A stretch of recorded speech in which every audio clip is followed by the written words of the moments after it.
जय माता दी। आज मैं आपको बताने जा रही हूँ माता के 9वें रूप सिद्धिदात्री माता की कथा। देवी भागवत पुराण में 9वीं तिथि का विशेष महत्व है, क्योंकि इस दिन कन्या पूजन के साथ साथ माँ सिद्धिदात्री की पूजा अर्चना की जाती है। मान्यता है माँ सिद्धिदात्री की आराधना करने से सिद्धियों की प्राप्ति होती है।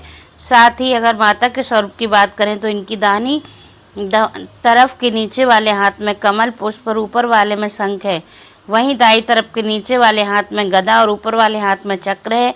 आइए जानते हैं माँ सिद्धिदात्री की व्रत कथा। देवी पुराण में ऐसा उल्लेख किया गया है कि भगवान शंकर ने भी इन्हीं की कृपा से सिद्धियों को प्राप्त किया था।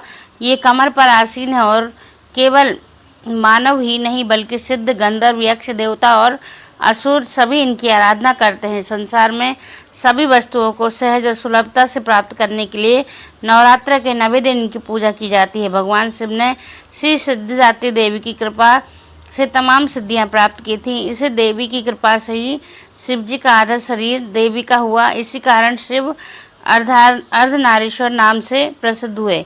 इस देवी का पूजन, ध्यान, स्मरण हमें इस संसार की असारता का बोध कराते हैं और अमृत पद की ओर ले जाते हैं।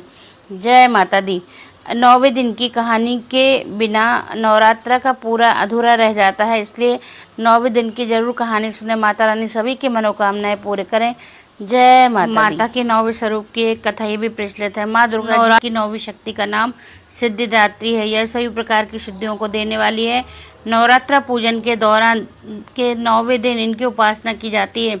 इस दिन शास्त्रीय विधि विधान और पूर्ण निष्ठा के साथ साधना करने वाले साधक को सभी सिद्धियों की प्राप्ति हो जाती है।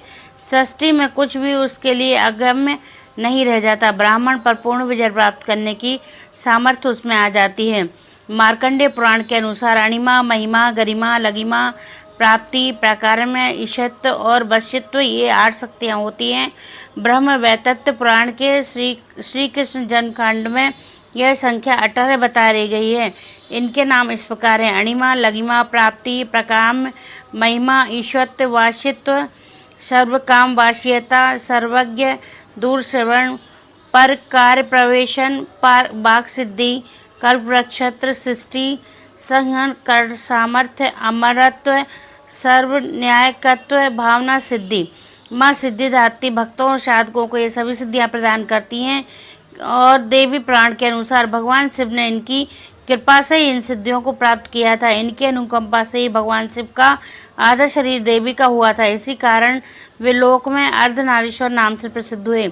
माँ सिद्धिदात्री 4 भुजाओं वाली हैं। इनका वाहन से है। ये कमल पुष्प पर भी आसीन होती हैं। इनकी दाहिनी तरफ के नीचे वाले हाथ में कमल पुष्प पर प्रत्येक मनुष्य का यह कर्तव्य है कि माँ सिद्धिदात्री की कृपा प्राप्त करने का निरंतर प्रयत्न करे, उनकी आराधना की ओर अग्रसर हो। उनकी कृपा से अत्यंत दुख रूप संसार से निर्लिप्त रहकर सारे सुखों का भोग करते हुए वह मोक्ष को प्राप्त कर सकता है। 9 दुर्गाओं में माँ सिद्धिदात्री अंत्य में अन्य 8 दुर्गाओं की पूजा उपासना शास्त्रीय विधि विधान के अनुसार करते हुए भक्त दुर्गा पूजा के 9वें दिन उनकी उपासना में प्रवृत्त होते हैं। इन सिद्धिदात्री माँ की उपासना पूर्ण कर लेने के बाद भक्तों और साधकों की लौकिक पारलौकिक सभी प्रकार की कामनाओं की पूर्ति हो जाती है।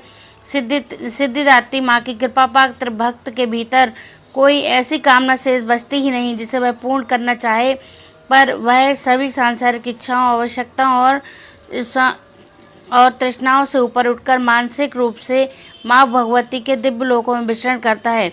उनकी कृपा रस पीयूष का निरंतर पान करता हुआ विषय भोग शून्य हो जाता है। माँ भगवती का परम सानिध्य भी उसको सर्वस्व हो जाता है। इस परम पद को पाने के बाद उसे अन्य किसी भी वस्तु की आवश्यकता ही नहीं रह जाती। माँ के चरणों का वह सानिध्य प्राप्त करने के लिए हमें निरंतर नियमनिष्ठ रहकर इनकी स्मरण, ध्यान, पूजन हमें इस संसार की असारता का बोध कराते हुए वास्तविक परम शांतिदायक अमृत पद की ओर ले जाने वाला है। लक्ष्मी आराधना से जातक को अणिमा, लगिमा, प्राप्ति, प्रकार, महिमा, ईश्वत्व, सर्वकाम वाशिता, दूर श्रवण, पराक्रम, प्रवेश, वाक सिद्ध, अमृत, भावना सिद्धि आदि समस्त सिद्धियों नवनिधियों की प्राप्ति होती है। आज के युग में इतना कठिन तप कोई नहीं कर सकता, लेकिन उनकी शक्ति अनुसार जब तप पूजा अर्चना कर कुछ तो माँ की कृपा का पात्र बनता ही है। प्रत्येक सर्वसाधारण के लिए आराधना योग्य है। श्लोक या देवी सर्वभूतेषु मां सिद्धिदात्री रूपेण संस्था नमस्तस्यै नमस्तस्यै नमस्तस्यै नमो नमः। अर्थात हे माँ सर्वस्त्र विराजमान और माँ सिद्धिदात्री के रूप में प्रसिद्ध अम्बे, आपको मेरा बारंबार प्रणाम है। मैं आपको बारंबार प्रणाम करता हूँ। हे माँ मुझे अपनी कृपा का पात्र बनाइए। बस इतना ही जाप करने से माँ अपनी सारी कृपा उसके ऊपर दे देती हैं और उनकी सारी मनोकामनाएं पूर्ण होती हैं। जय माँ सिद्धिदात्री, जय माता दी।